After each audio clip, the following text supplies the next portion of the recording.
ইরানের president Masoud পেজেশকিয়ানের পদত্যাগ নিয়ে নতুন করে জোর গুঞ্জন ছড়িয়েছে আন্তর্জাতিক গণমাধ্যমে। তবে তেহরান আনুষ্ঠানিকভাবে এমন খবর অস্বীকার করে একে মিডিয়া গেম বলে উড়িয়ে দিয়েছে।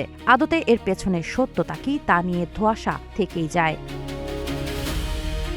রোববার ৩১ মে বিদেশভিত্তিক সংবাদ মাধ্যম ইরান ইন্টারন্যাশনাল দাবি করে প্রেসিডেন্ট পেজেশকিয়ান দেশটির সর্বোচ্চ নেতার কার্যালয়ে পদত্যাগপত্র জমা দিয়েছেন। প্রতিবেদনে বলা হয়, সরকারের গুরুত্বপূর্ণ সিদ্ধান্ত গ্রহণ প্রক্রিয়া থেকে প্রেসিডেন্ট ও তার প্রশাসনকে কার্যত দূরে রাখা হচ্ছে।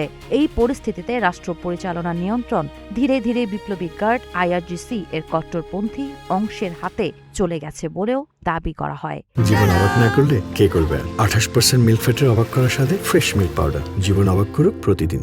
একই প্রতিবেদনে আরও বলা হয়েছে, প্রশাসনিক ও রাজনৈতিক অচল অবস্থার কারণে নিজের সাংবিধানিক দায়িত্ব পালন করা কঠিন হয়ে পড়েছে বলে পদত্যাগের অনুমতি চেয়ে চিঠি দিয়েছেন পেজেশকিয়ান।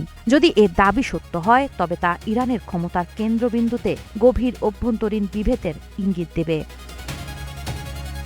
তবে প্রেসিডেন্টের কার্যালয়ে যোগাযোগ বিষয়ক উপপ্রধান মেহেদী তাবতাবাই সামাজিক যোগাযোগ মাধ্যম এক্সে এসব খবর সরাসরি প্রত্যাখ্যান করেছেন। তিনি বলেন, বিদেশি গণমাধ্যম পরিকল্পিতভাবে ইরানের অভ্যন্তরীণ ঐক্য নিয়ে বিভ্রান্তি ছড়ানোর চেষ্টা করছে। তাবতাবাই স্পষ্টভাবে জানান, প্রেসিডেন্ট পেজেশকিয়ান জনগণের সেবা থেকে সরে দাঁড়াবেন না এবং ইরান জাতীয় ঐক্য ও সংহতির পথেই এগিয়ে যাবে। এই পরিস্থিতিতে পেজেশকিয়ানের পদত্যাগের গুঞ্জনকে কেন্দ্র করে ইরানের রাজনৈতিক অঙ্গনে নতুন করে আলোচনা তৈরি হলেও সরকারিভাবে এখন পর্যন্ত এমন কোনো পদত্যাগের সত্যতা মেলেনি। সাবা খান, নাগরিক প্রতিদিন।